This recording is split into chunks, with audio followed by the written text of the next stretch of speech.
्यारण्यबिले तपस्थितवतीं पञ्चाग्निमध्यस्थितां हस्तेनोतव शिरोवरेण हृदयं स्पर्ष्ट्वा जडधारिणीं कामाक्षीं वचसाङ्घ्रिनाभिसुषमाम् एकक्रियपादस्थितां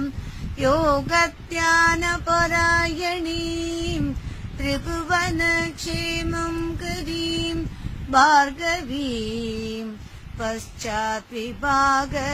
परिक्लुप्तजटाकलापां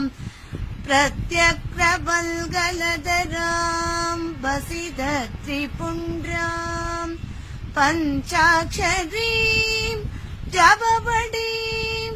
ददतीं च मालां पञ्चा